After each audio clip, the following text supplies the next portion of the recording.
Okay. Nice.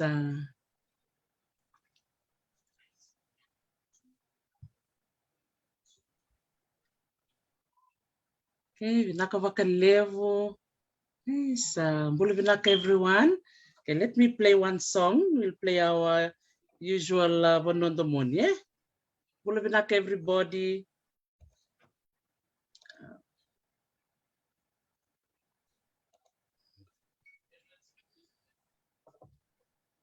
Okay. So, Bula Vinaka. Those of you from Fiji, Bula Vinaka. Bula Australia.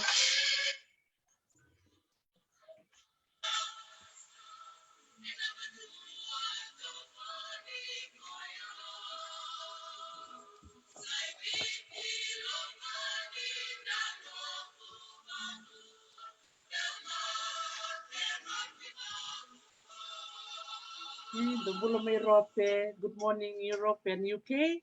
Naka.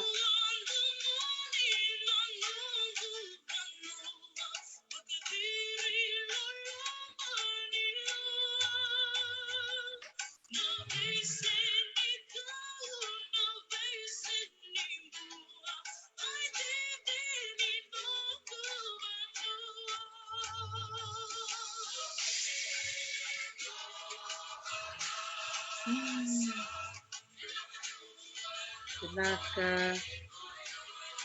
Vinaka Seva Mai.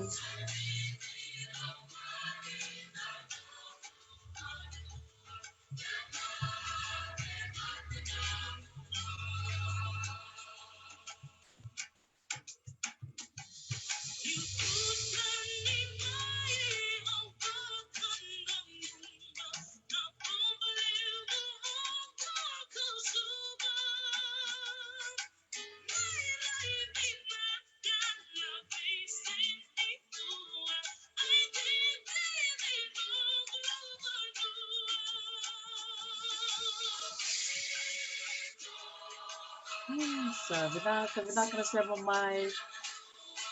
The Bulama Lambasa.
Yes, Vinaka vakalevu.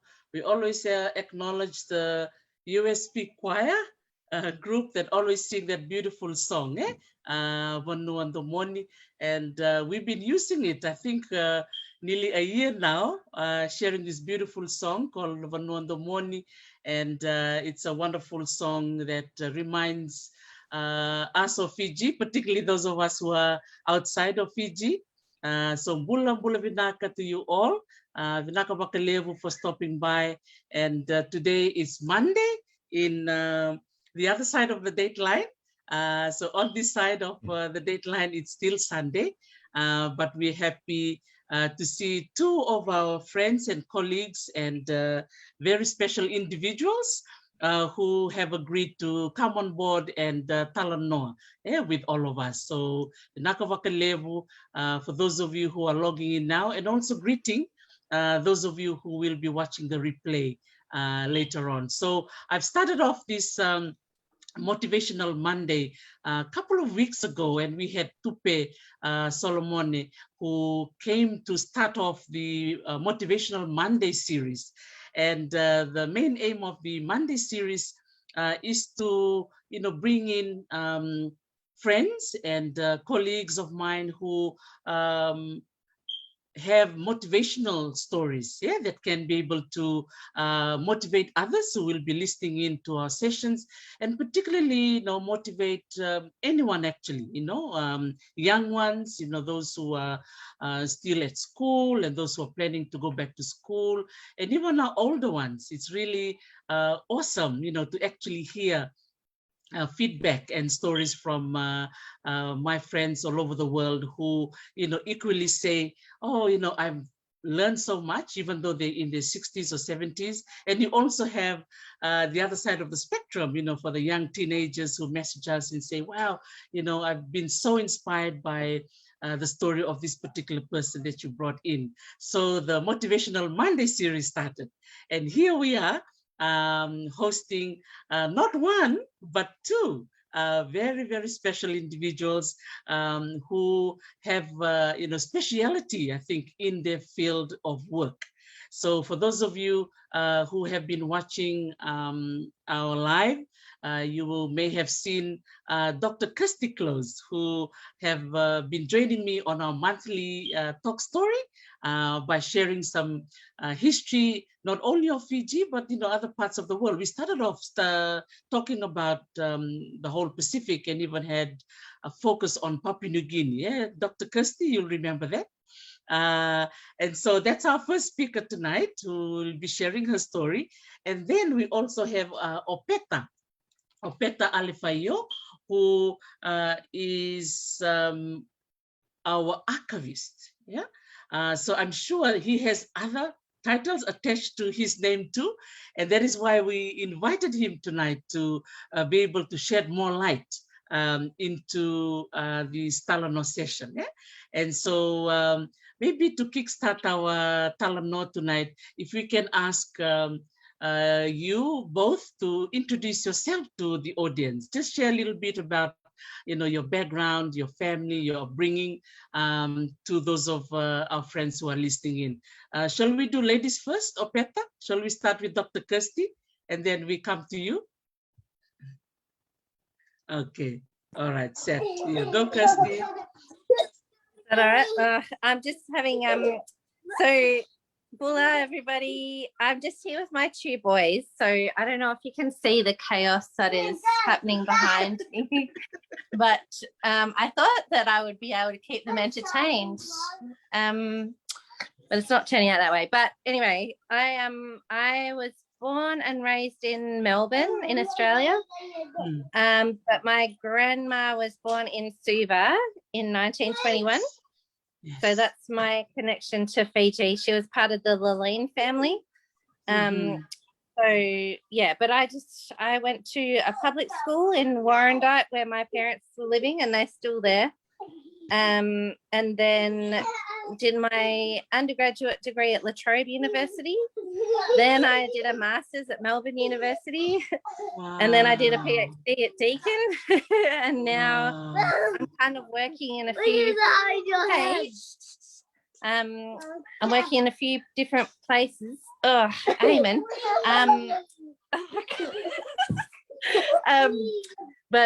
Yeah, so I'm still working at Deakin some of the time. So I've still got my connections there. I've worked at a bunch of places like USP. So yeah, over the years got a bit of experience. These guys. Wow. So yes, please forgive me for any chaos that's going on with these two. But no worries, no worries. Thank you. Yeah, no worries. That's so me. Okay, thank you, Vinaka, Dr. Kirstie. And now we'll head over to Opeta. Yeah. Vinaka, can you hear me? Yes, we can hear you. Nakvalib Saropeta, welcome. No, Dr. T. So grateful for the invite, and glad to be here with Kirstie and her lovely two boys. My name, as you know, my name is Opeta Alefaio. I am of Tuvaluan Fijian descent. Tamango na Turangani Nukfetau, Vasui Vaitupu, in Tuvalu. So my grandfather's from Nukfetau and my grandmother is from Vaitupu. And he married my mom, who is, so my dad's name was Opeta Alefaio. And he married Dr. Losivati Alefaio, who was a Sikibo.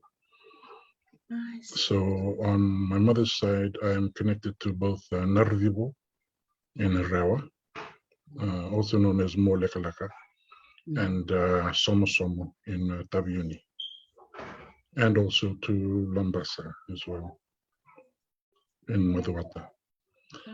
Born in Morrison Unit, like many of us, CWM Hospital. Born and raised in Fiji. Actually, my father and his parents, and I think one or two siblings, came across from Christmas Island at the end of World War II. So they were prisoners of war. And they decided they were given the choice to settle in New Zealand or Fiji, and they chose Fiji. And now the result of,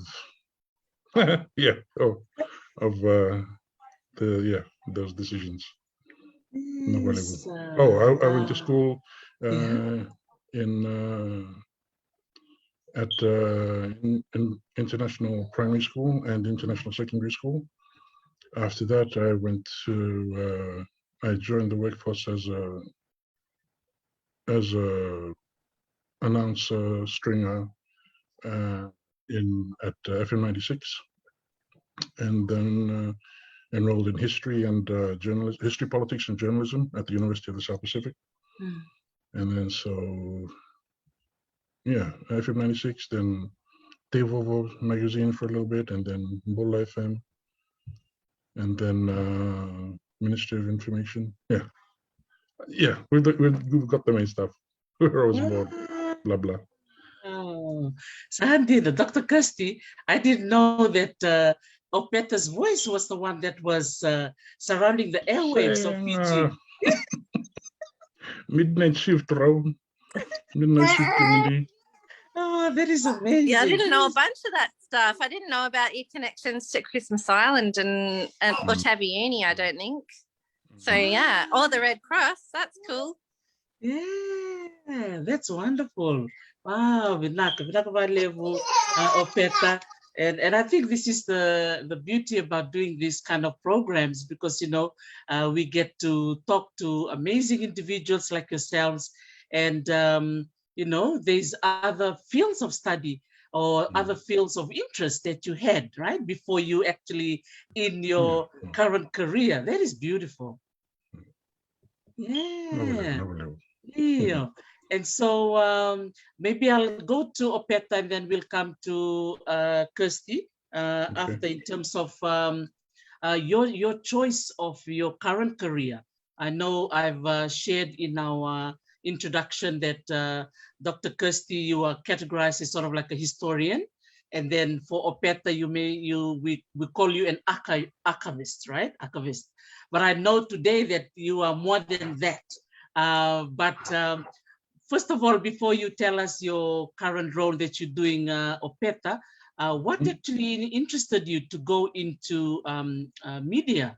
You're on the radio and you went to Ministry of Information. Go for it, okay? No, okay. So, like many Pacific Islanders, stories move me. Stories and communication, which is weird because I'm most of the time I'm an introvert. But for some reason, communicating and stories really moved me. And I've always been interested in history, always. So like in primary school, all the way through, from primary right to secondary, when everybody goes to the library to pick books, everybody's going for, novels, and I would always go for ancient Rome, ancient Greece, the Celts, just something in me made me that way. Wow. And So so interested in heritage, interested in history, interested in stories, interested in communicating, really loved music.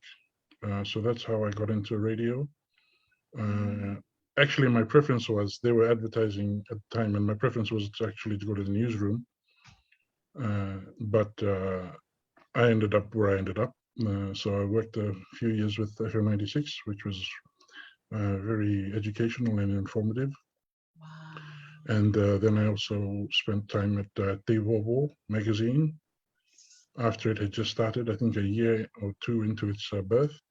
Yes. And also was worked as well at Mbula FM. Again, they were also working. Actually, there I was able to get into the newsroom a little bit. So I was doing all that. But actually, whilst I was at FM 96, I tried to get into the National Archives. Wow. I don't know what it is. I would just go down to the National Archives. I would actually just go down and check out the newspapers.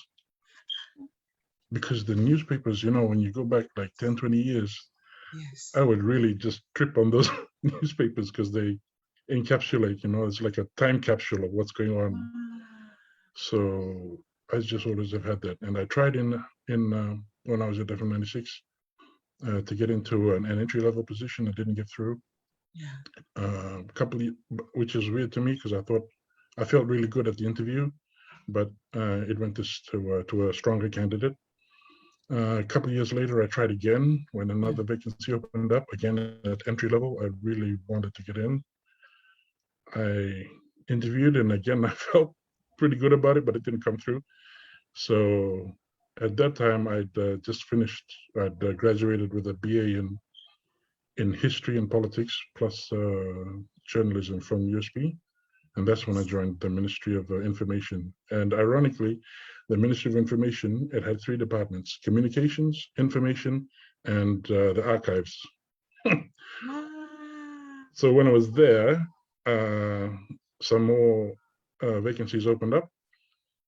And I saw a vacancy again in the National Archives, but this one was to one of the positions that deputized for the National Archivist. But I thought that door had closed because I'd gone in twice, and I felt good about going in, and it didn't come through. So I was shy, I said that way. I was like, oh no, that ship has sailed. So my master plan at that time was, okay, I'll do 2 or 3 years in government working in the Ministry of Information, and then I'll chase the money. I'll go and look for a job at some UN place or something like that, you know, because that's how you can, you know, make a comfortable life for yourself. But when those positions opened up and I didn't apply, the administrator, one of the administrators at the Ministry of Information, he told me, "Opie, apply. You meet the MQR for this position, which deputizes for director." And I was like, "Saying I was you know, I was rejected twice. It's not fun." And then he says, "Oh, shut up, Opie, just apply." I was like, "Okay, yeah, whatever." And I totally forgot about it. And the day that thing was due, the due date for applications, and he came over to me and looked at me and says, "Where's your application?" So I just applied just to get him off my back, and then I actually got in, which was eye-opening for me. But once I got there, even though I knew this is not a way to make money, I saw the importance of what they do and how they treat each other. Wow. And that's one thing that made me stay, because a few times I almost left. But one thing about archivists is in every other sector, medicine, agriculture, marine studies, international, in every other sector, there are many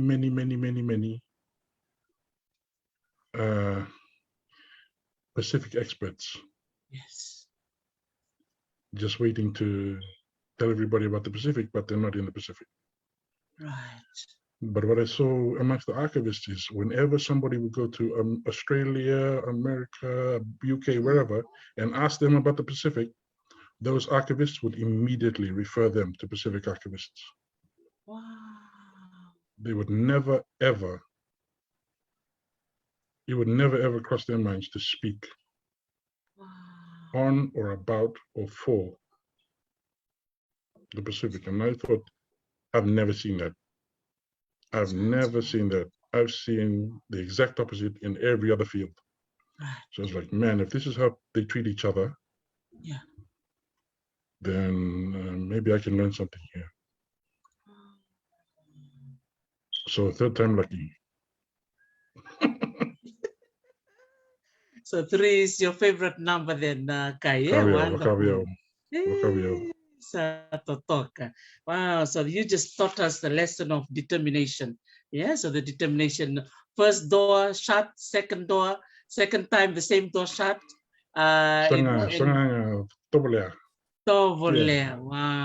that is amazing. Wow, thank you for sharing that with us, Kai. And for you, Kirstie, just listening to Opeta sharing about his determination, to go through those trials, and tribulations. What would you like to say to that, Kirstie, in terms of our listeners? We have some young ones listening in today, who may have doors closed for them and they may lose hope. Any word of advice would you like to share there, Kirstie? Well, I'm glad that you persisted, Opeta, because I'm so glad to know you. Yeah, I think the comments about people speaking for the Pacific, I mean, as an Australian who's kind of sitting out around here, I mean, I'm very stuck at the moment with COVID too, but it's a difficult discussion to have and for me to speak into, and even when you sent the questions through for today, Tarisi, like, why am I still here? It's like, yeah, I need to constantly be asking myself that. But I suppose it is just a lesson in not giving up. And I think I was thinking about this too, is that for people who are struggling to get in the door into like history and heritage jobs, I think you've got to know that, it might not necessarily be a place where you make a lot of money. Right. So as Opeta said, pretty much. Yeah, like, hey? Yeah, pretty much. Yeah, pretty much. Exactly. So it's got to be like the love of the job that sustains you. And if you don't have that passion, then it's very, very hard. It would not be, it wouldn't be possible. Like, So for you, and I think so for you, Dr. Kirstie, So for you, Dr. Kirstie, what started your interest to go into the history field? Because you would have chosen communication, or you would have chosen any other field, but why history? History, I grew up talking to my great aunts a lot and my uncles and stuff, like just at Christmas, and I used to just love listening to all the older generation talk about what life was like. Oh, Sani, do you want to come sit here? Come sit. Oh, come on, boys. So I would just love listening to them, and then it's okay. Come and watch it together. I don't know what that's doing now. So that was part of it, just having the support and encouragement.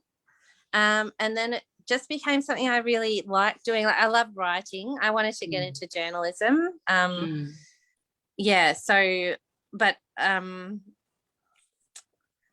knew my research skills were better than my writing skills. So I think that's part of why I gravitated towards history too. Like, I needed to have the solid research to be able to write anything in history. That was part of it. And then I just really wanted to better understand the past so I could understand what was going on now. I guess that's always been a driver under it all. Like, I want to understand where we are so that we can get to a better version of, these places we're in. Yeah, that's really interesting. Thank you for sharing that, Kirstie, because there seems to be something that is common between the two of you, with Opeta, mentioning about his love for history. And even when he goes to the library, he gravitates towards books that talks about ancient Rome and, all the old things. And the same with you, Kirstie, you like talking to, your older relatives. And I think that's something that our young ones can learn today. So if there are others who are very passionate, I think the word passion you raised, Kirstie, is a really good point. If you're really passionate about something, go for it. Yeah, go for it. So, wow, that's wonderful. Yeah. Thank you for that, Kirstie. Yeah, Peter? Yeah, absolutely. That's if you have the heart for it, then your heart will carry you. Wow. Well, the in my experience, most Fijians, most islanders, Yes. actually love history. Yes. We just act like we don't. Right. But scratch the surface. You scratch the surface, and then everybody starts getting really enthused. And we've seen that through our outreach programs and whatnot, and Yes. with the National Archives while I was there. Wow. That's a very good point. So they may not say it, but it's their actions and how they gravitate towards your National Archives stall. Because I've seen amazing pictures of when you do your outreach. And those stall is everybody.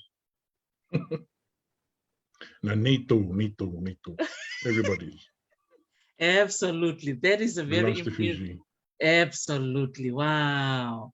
Yes, that is wonderful. So maybe with you sharing about that ownership of the National Archives and encouraging our people to own it, to call the National Archives as mine or as ours. What are some challenges that you faced when you were at the National Archives in terms of in relation to the role of that you had at the time as the National Archivist for the country? The main issue is a lack of awareness. So the archives are in a difficult place because it's just from the start, because Pacific Island communities are mostly oral tradition communities. So there's already a barrier there. But really, our job at the archives is not about, our people are so weary of different companies and organizations showing up to act like those people are going to save us. Showing up at your village or your front doorstep, selling you some idea. So our job at the archives was not to try and act like we're there to save anybody. Right. All we're there to do is to bridge the gap between the people and their property. Wow. And their property is the National Archives. It is the records, is their heritage, their documentary heritage. It belongs to them. So our job was just to show up and remind people of what belongs to them. In many cases, they don't know. And when they find what belongs to them, they're really amazed and empowered and uplifted. One guy cried when he saw a photograph of his father. Yes. That's the only photograph of his father that exists. So reconnecting people with their heritage is an immense privilege. And working in the archives, you get to do that. You get to connect people with themselves, parts of themselves they didn't know existed. Wow. You know, nobody else can do that. Nobody else can do that, you know, because you're working with the primary documents. So being able to show people what belongs to them is priceless. Secondly, you get the chance to find and save heritage. You know, so for example, the national collection, the national audiovisual collection, was basically dumped. So there's 2,000 hours of film and about 100,000 photographs and negatives. That's the national collection, and it was basically dumped. Wow. People were treating it as a problem, and it was a problem because they were in legacy formats.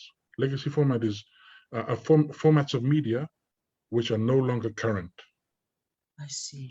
And also like old tapes, old reels, and nobody had the machines to read them. So everybody was treating those treasures as problems. I see. So we had a very good support from our permanent secretary at the time, who saw the value in these items and allowed us to do our best to work with partners in Australia to get those things saved. You know, and that's heritage that belongs to all Fijians. So to be able to save something like that is priceless. You know, and we were able to do that, and then to work again with the Ministry of Information and FBC for them to come back to us and harvest that saved footage, which nobody was able to use before we were able to save it, to harvest bits there and then have it put out on that back in time program. You know, so that people of Fiji can access what belongs to them for free. They don't have to pay for it again. It went out on free to air television, things like that. You know, that's an immense privilege to be able to do that for your nation. I really like the word you use, privilege. You're absolutely right, because you know, for those of us who work in archives and libraries and museums, you know, we are constantly reminded on how blessed we are. To be in the room in archives and beholding, you know, something that would have been read by somebody, what, 100 years ago or 50 years ago? Wow. Every day is a privilege. Wow. Every day you're working with your heritage. If you can save one item that belongs to your nation, that's immense. So I'm very grateful to the team at the National Archives, who they're the real experts, the guys, the rest of the team, because they are the ones who really had intimate knowledge of all the records and how they applied to different needs, you know. So my job there was basically to try and help them do their job. So I'm not the expert, they're the experts. You know, the guys who work every day with those records. Wow, that's wonderful. Yes, Vinaka for sharing that. And I know some of the staff at the National Archives will be watching this recording, and they will be really appreciative of the fact that you are able to acknowledge the big, huge work that they do behind the scene. Most of us don't really see the work that they do, but maybe we'll come back to you for you to share the different kind of work that happens behind the scene, for us to know. But now I'll go over to Dr. Kirstie. Dr. Kirstie, I know you are a user of the National Archives, and that's where you met Mr. Opeta. Just tell us about your experience, and why did you go to the National Archives as your first option or choice when you were doing your research? So I went to the National Archives as part of my PhD research. That's where all the Methodist mission records were. So that's what I worked through. And I tried to draw connections between mission policies and some of the colonial administration policies. So, but I ended up focusing just much more on the Methodist archives. And it is amazing, like what Op was saying, there's, you know, I was surrounded by people who were looking for their heritage, and that was exciting. Just things that you overhear people talking about as they're sitting in the reading room. And then for me, you know, I got to read letters that my great granddad had written, stuff that like his daughter never knew anything about. So I would come home and fill Granny in on everything that I had learnt about her dad and what he had been doing in Fiji. So yeah, it was a pretty amazing time, and just you know, just working in Suva, you know, trotting down to the archives each day, going home and organising all my notes in the afternoon, and because I was staying with Max Quanchi at USP on campus. So it was just a great time. And then I did interviews around vakalevu and stuff like that as well. With Deaconess Unai Simatualu. So I kind of did a little bit of the archives and a little bit of oral history work. Yeah, but that was amazing. And, you know, like Opeta's talking about archivists knowing these records inside and out, but also I don't know if I've told you guys the story about how I ripped my pants in the archives. I was trying to get through between someone sitting at a table and the old drawers with all the cards, the index cards in them. Yes. And I heard my pants rip, and the archivist had some thread and a needle, so I was able to go and sew my pants back up in the bathroom. Right. So anyway, archivists are very, very special people.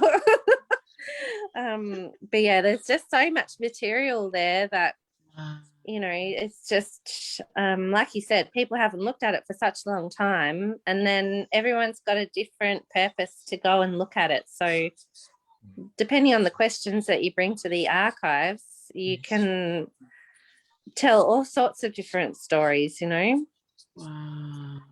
Yeah. Thank you for sharing that. That's a really wonderful point. You mentioned that you're able to share stories about your granddad and sharing it to your mom. Yeah, that's very, very special. And for Opeta to say, you know, how a gentleman was so moved by seeing a picture of his dad and the only surviving picture, that is really, really special. And I know the word priceless has been used quite often, you know, in this discussion. And so that really makes the role of his historian or an archivist very, very unique and special. But you know, Kai, also, and it was totally by fluke, when we decided to try things out on Facebook, we were able to present heritage, which before it was saved, everybody was treating it like a problem. Nobody wanted to touch it, you know, everybody would run away. We were able to present heritage in context that, you know, mirrors current day concerns. You know, so in that way, you make heritage current, you know, and you let people know that their forebears had solutions to things that they're dealing with today. You know, it's quite it blows my mind. Yes. And it's quite powerful. I mean, I've said that already. It's an overused word, but it is powerful to be able to do that. And more powerful still is to present heritage on platforms, and then Fijians take ownership of that heritage and begin to write their history. That's the most important part for me. Wow. So Rawana Connect, these things that people didn't know belong to them, now they know they belong to them. And then they're so engrossed or engaged. Like I said, all Fijians, all islanders, you just scratch the surface, they're a history buff. But once the material is made accessible to them, then they start coming forward with their stories. They start telling their histories in a public way. You know, they're claiming their history in a public way, in a public forum. So that kind of democratizes our history. so that our history is not gated by a person's ability to attend university and get a history degree. The owners of the knowledge are able to show that they are the owners. Sorry, go ahead, Kirstie. Yeah, go, Kirstie. I was just going to say that's kind of where I've ended up, you know, like, because I know about, you know, I've been sitting in on discussions about what, you know, trying to ensure that Pacific Islanders are telling their histories and it's not always done by outsiders and stuff. And I think that's what I've come to, is that the best thing I can do is almost act like a facilitator to let people know what's been done, and then take up the baton. And that's what my TikToks have ended up being. Like, I'm just trying to present in an interesting way what's been written or what's around online mostly, but all, you know, the academic debates and stuff. And then in the comments section, it's just been amazing watching people react. And yeah, it's, you know, it is with passion and very informed, like amazing discussions. And absolutely. So yeah, because I don't pretend to, I don't feel like I know it all. I don't, like, expert is such a problematic word. And yeah, but you know, I still love the research. So it's like, well, what can I do then? You know, and I have done a lot of reading and writing and thinking about all this. So I want to contribute, but not stand in anyone's way, I suppose. Is where I'm at. That's the thing about having the humility of seeking engagement and not seeking to proselytize. Right. We're not here to proclaim. We're here to have a discussion. That's what, you know, that's the approach we have to take. You know, like island communities have, you know, endured colonialism.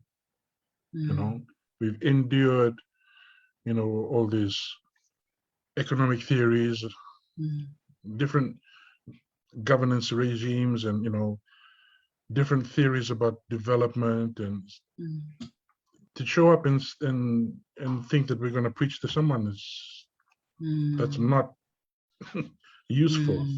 You know, our people are not stupid. We just show up and ask a question. We just show up and say, this is something we found having done this research. You know, it also, there's a way that we have come to think of history. We've come to see history or heritage as a thing that confines,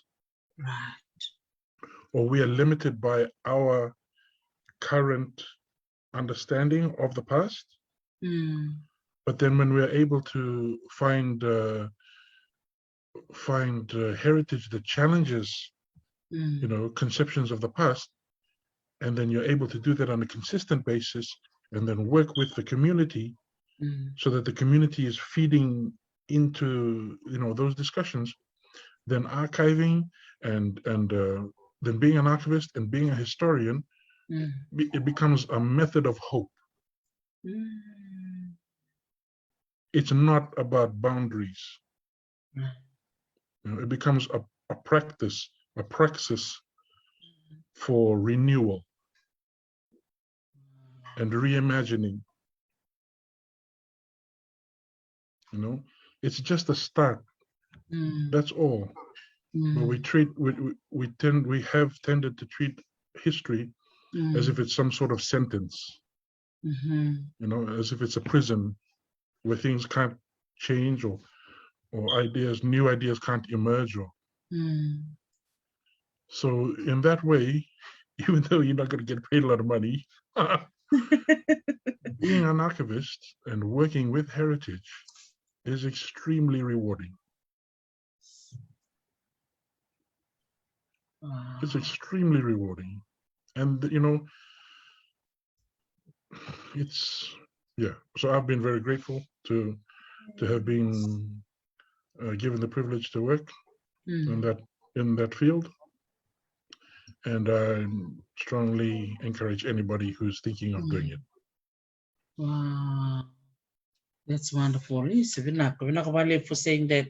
I was just taking notes. So I love to use kind of acronyms. So I'll use the word C, which Kirstie was also saying before.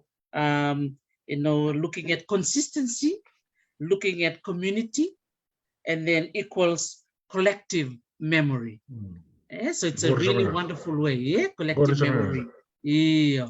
It's a really kind of, I like what Kirstie said too, that she becomes that bridge, sort of like connecting, the Pacific people and the other areas where the history are kept or maybe restricted for access. But it's really nice that, for the National Archives doing their open days, their outreach, bringing out the information from the library, from the archives and putting it out there, as well as Kirstie is saying, doing your TikToks. So Kirstie, what inspired you to do your TikToks? Well, I've been playing around with different social media, strategies for a while, because I set up my business, and that was to support academics getting on social media and building their profile online, and basically to create opportunities outside of academia, because it is a really tough industry to find any kind of stability in, or permanent. It's very hard to get a permanent position and all that sort of stuff. So so then I was looking at social media method and just different ways of connecting with people, building communities online, and I was really scared of TikTok, but then I just had a go. Like, I just thought, I'm just going to have a go at putting something together, not really thinking about it. Anyway, one of my videos got over 10,000 views and I was just like, all right, there's something in this. And some of the debates and discussions that go on in the comments section are just amazing. So I can see there's definitely an interest there, and I've had people criticize me for being an outsider speaking into this space, and that's fine. Like, I've just said I want to start discussions and let everyone know what material's been researched. Like, my TikToks are usually based either on academic articles or books, or on archival records, which are available online usually, or stuff that I found through my research. So that's what got me onto TikTok, and then now I just kind of put it up. Whatever I put on TikTok ends up on my YouTube channel and all that sort of stuff. So they're just very short history snippets.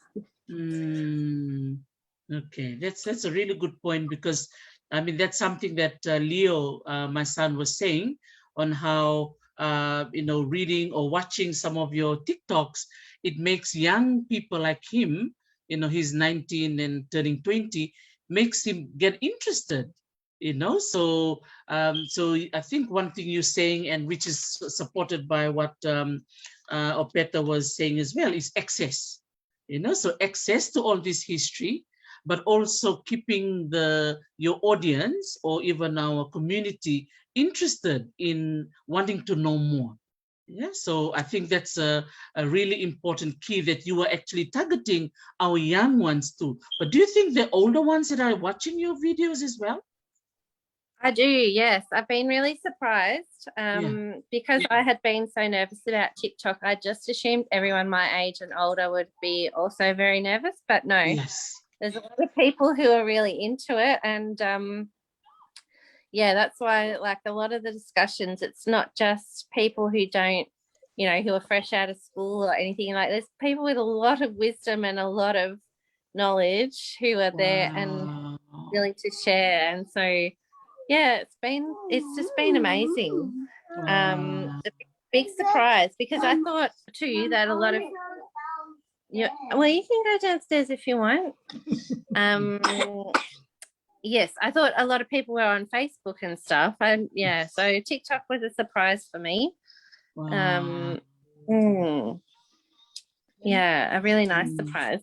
Yeah, that's actually a very good point, Dr. Kirstie. So I'm gonna ask Opeta about the decision by the National Archives to, go on social media and, getting all the photographs and documents to be publicized in community outreach. What was the reaction like, Opeta, when your team had to go out and share information that would be kept in locked rooms, but now they're open for people to access? So here, okay, our people were very receptive because they saw themselves, right? So when we're going to a particular place, so we take a targeted approach, right? There has to be an existing initiative or event at a specific place. Then when we know that's happening, we gather everything that we can pertinent to that place. I see. So we know this material, people will love it. Wow. People may even hate it, but it's about them. Right. So we're going to take people's property to them. Wow. And the response was very positive. In fact, it's so positive that the outreach actually helped us deal with some long-standing resourcing issues. Yes. So as you know, the cultural sector around the world has been shrinking. Yes. But because of our outreach and some other programs that we have, some quality assurance programs, some institutional strengthening programs, because of all of that together, and because the decision makers see the people responding to the product, our funding, the National Archives funding, increased by over 300%. Wow. That is awesome. Yeah, okay. Before, when I joined, the organizational structure was incomplete. Right. There were 2 whole levels missing from the organizational structure.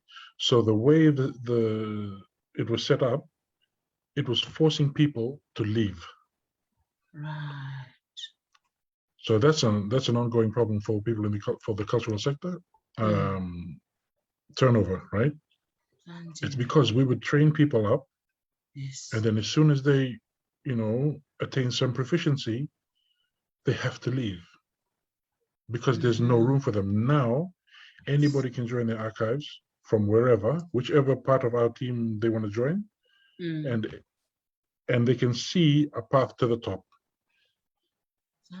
So everybody can join and have a career path. Wow. Everybody can be a director. It's up to you. Before, you had to leave to become a director. You had to go somewhere else, climb the ladder there, and then apply. Crisscross. But this one is more empowered. From the bottom, you can move your way up. Everybody can. Wow. So now there's a pathway, where before it was much harder. Wow. So resourcing increased, staffing increased, and it's all about connecting, having the humility to, in a way, this is, I'm always very conflicted when I speak of the progress of the National Archives from 2012 to 2019, because some people act as if there was no work before that time. This is completely incorrect. Vala. We are only able to do the work we did because of our forebears. Our forebears did all the heavy lifting. They went out and they collected all this material that people were treating as rubbish, and they would clean it and they would list it only because of the hard work of our forebears. It's not as if I'm the archives or, the archives, it's just now. This is whenever, when you work in the cultural sector, your work is for someone else to enjoy, not you. Right. Hmm? Wow. So I would just like to send that clear message. Mm. You know, we were only able to, like, our forebears had so little, yet they did so much. Wow. And they set things up for us to Yes. take further. You know? Yes. So I really must acknowledge all the former family members of the NEF Yes. who gave their energy to save Fiji's documentary heritage. Yes. That's a wonderful point you mentioned, that before you had piles of audio visual materials that were looked upon as problem. But then you all found you and your team were able to find opportunities to make those information be reused and accessed by people. All we did was follow the example of our forebears. Wow. People would treat paper records as rubbish. And our forebears would go and dig in the rubbish. They would climb into the attic. They would go under floorboards. They would go into the garage and pull out national heritage. Wow. And then after they do that, they would bring it to the archives and then do conservation work on it to save it. And that would take time, you know? Wow. These are scientific processes which take time. Yes. But the end product is a piece of our history is saved. And they did that. They did so much of that now there's over 6 kilometers of archival records. Wow. And over two kilometers of published records. Did you know the public awareness and appreciation for documentary heritage was so low? Yeah. Okay, let me put it like this. The National Archives isn't just the National Archives. It administers two acts. One is the Public Records Act, one is the Legal Deposits Act. The Legal Deposits Act of the laws of Fiji appoints the National Archives as Fiji's National Legal Deposit Library. Kenambale, it's also the National Library. Yes. Because the Legal Deposit Library means everything that's published in that country must be deposited in the National Library. So, one point to illustrate how undervalued or underappreciated this field is. Guess what? For many years, guess what the allocation was for the National Library to collect materials? Guess, Manda.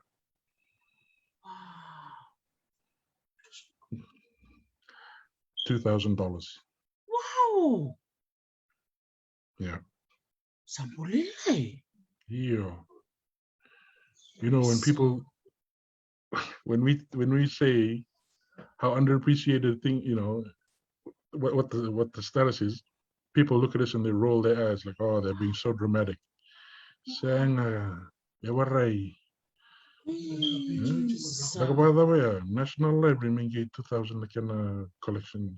So through the work of our forebears, and which we then took forward, that allocation was increased substantially.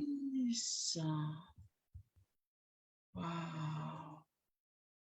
Man, so the important role of education is so important even within the system, right? So within the system itself, we need to be informed. Mera kila talangauiran na bilutakitiko na dawe dakatiko na lamani National Archive. So I'm really glad that your outreach and for all the work that you're doing with your team at that time, and with the social media and all this community outreach is getting all these benefits. So yeah, because it belongs to the people. It's not mine or ours or Sanga. National documentary heritage. Wow. For generations to come. Yes, for generations to come. So in the archives, you'll have written materials, audiovisual, and photographs. Are those the three major categories?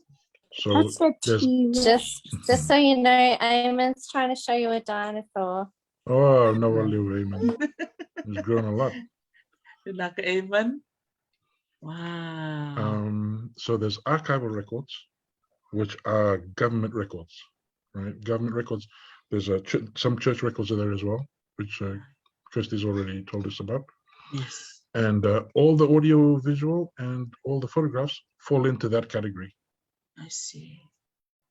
Because they're official work product, you know, Right. they're government records. Mm-hmm. Then you have publications, Okay. which are published materials. Those are library materials, which are part of the National Legal Deposit Library collection. Wow. So that's the main difference. Primary source material and publications. Wow. So the major lump is the archives, and the smaller lump is the library. But that's an area that needs to be built. I mean, everything needs to be built. Yes. Wow, that is awesome. I'm glad you mentioned the word libraries, and I was gonna sort of ask you both in terms of you know, sometimes even our local communities, based on my experience of working at the museum, sometimes they confuse the role that we all play, you know, because we are at the Fiji Museum, and then you have the National Archives, and then you have the libraries, and then now you have, Fiji doesn't have a gallery yet, but there might be a gallery in the future, which is what it's called GLAM, galleries, library, archives, and museums.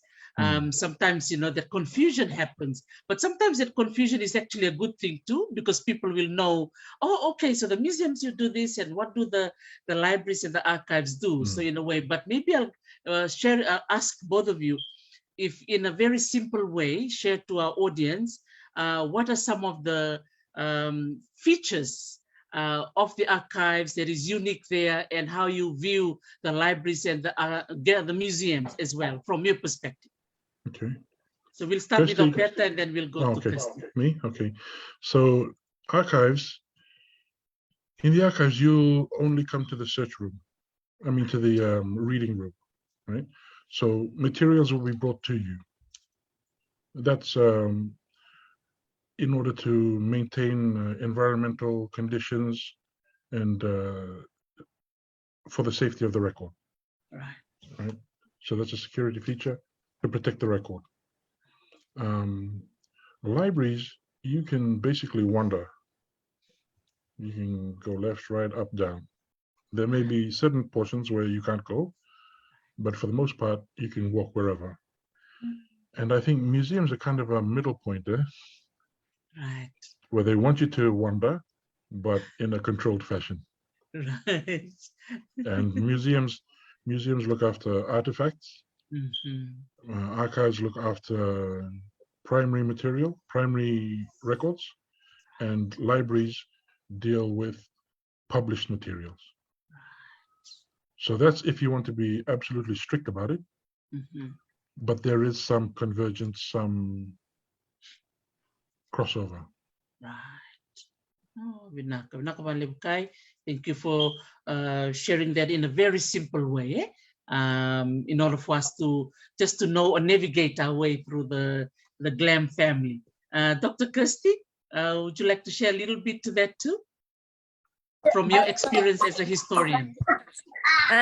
Yes, so as a historian, I mean, I think Opeta's kind of said the most important parts, but as a historian, it's good to be engaging in all of them because you know, they all offer different things. The archives is where I go for the bulk of my intensive documentary kind of research, particularly government or institutions. And then libraries is where you might get more of the family archives or you know, older publications and stuff, although National Archives of Fiji has like pretty much every publication ever published about Fiji from memory, but it's a long time since I was there.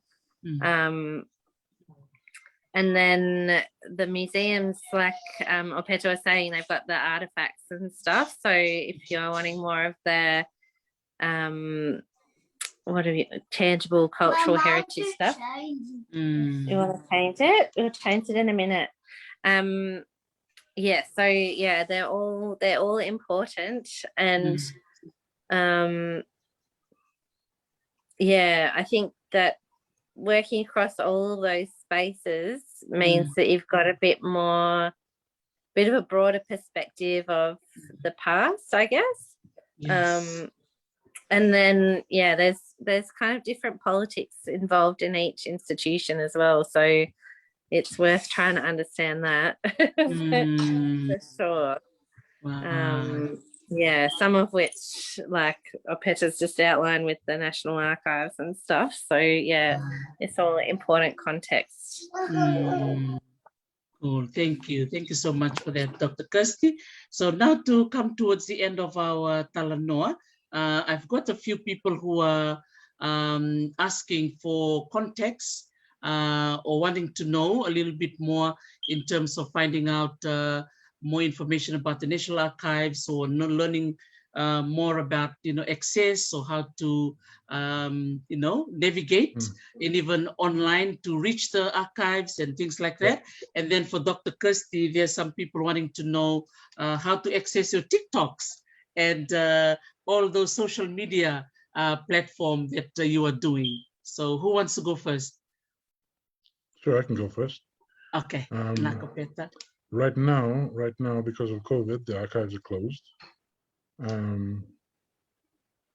Yeah, so you can't go there to do research, but I think the team is working remotely, and they may still be able to help you with if they have any electronic materials or whatnot, suggestions that they can give you. So archives@govnet.gov.fj. That's the official email. Let me just, can I type it in somewhere? Okay.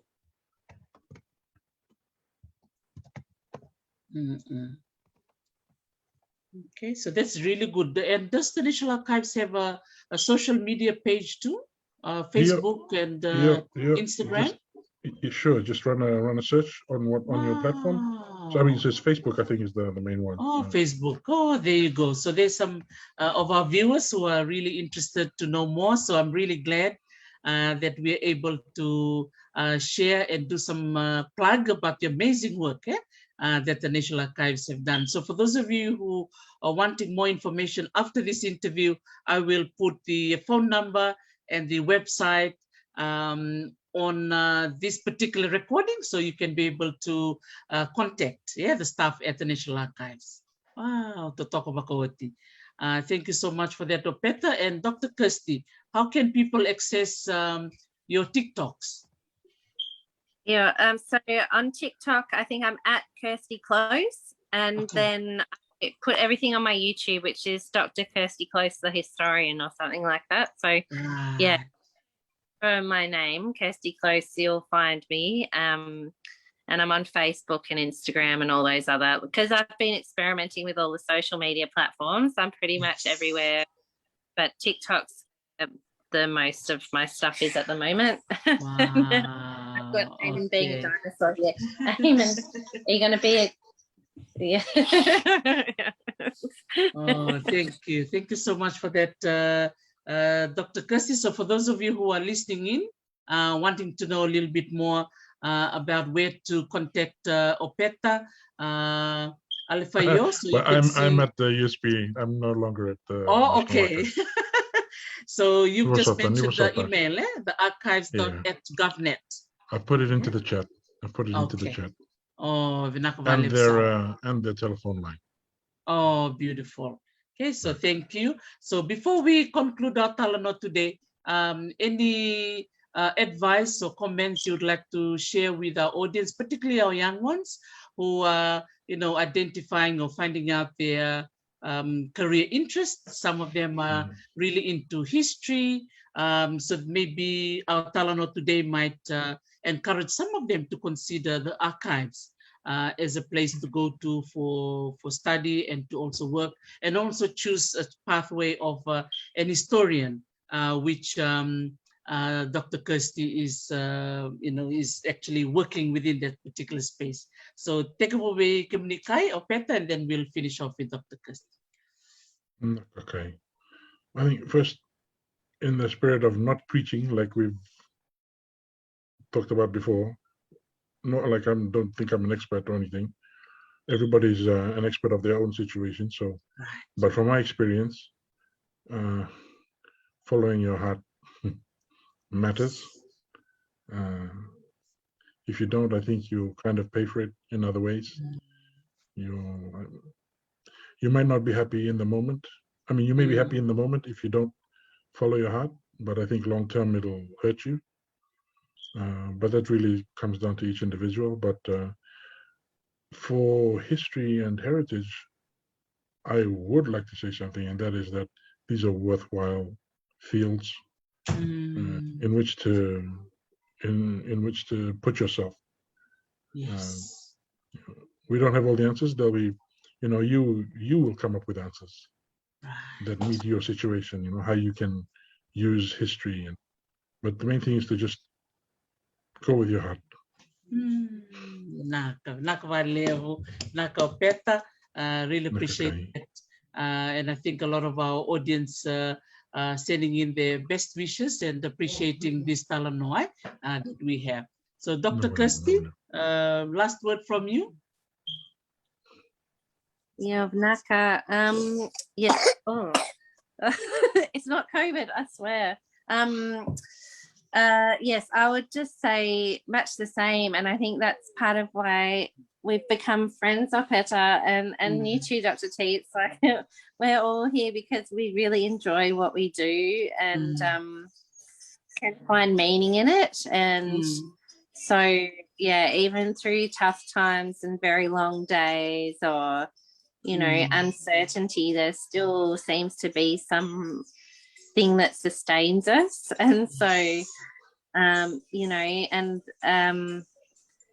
think we all enjoy kind of the art of telling a story and we can find ways to do that through this research. Wait, stop it, Allosaurus, or whatever you are. Adominus Rex. So yes, I think that's my main thing. So yeah, just get as skilled up as humanly possible. And don't be afraid to kind of have to constantly reinvent yourself along the way. Yep. Yeah. Vinaka. Okay, Vinaka vakalevu to you both, Vinaka Dr. Kirstie, Vinaka vakalevu kai Opeta. We really want to say Vinaka vakalevu to you both for taking the time out to share some of your own personal stories, the journey that you took to be in this particular field. I think to sum it up, all comes back to the word passion. You really have to be very passionate with what you do, and definitely passion will take you far. So I think another point that Opeta was sharing before, that many of our Pacific people, we love history. We may not be, telling people out there that, I do love history, but it's the actions that is seen through people with your outreach programs and with Dr. Kirstie's TikTok videos and things like that has really made a lot of interest amongst our listeners and those of our followers, especially those of people who connect with us on social media. So Vinaka vakalevu Sara, thank you so much. I will bid you both goodbye. Vinaka vakalevu Kirstie. Vinaka vakalevu Sara Opeta. Thank you for everything you do. All the best. Yes, we really appreciate you, Vinaka. Well done. Yeah, Mother Dinosaur. Vinaka. Vinaka, Mother Manda, thank you so much to our listeners for joining in and for sharing some of the wonderful stories and getting to know Dr. Kirstie Close and also to Opeta Alefaio. And for those of you who are listening in, here you can see that Dr. Kirstie has her hands full with her two children joining her, and of course with COVID-19 and with co-parenting. This was the only day that she could be able to be with her two children. So thank you so much for your understanding.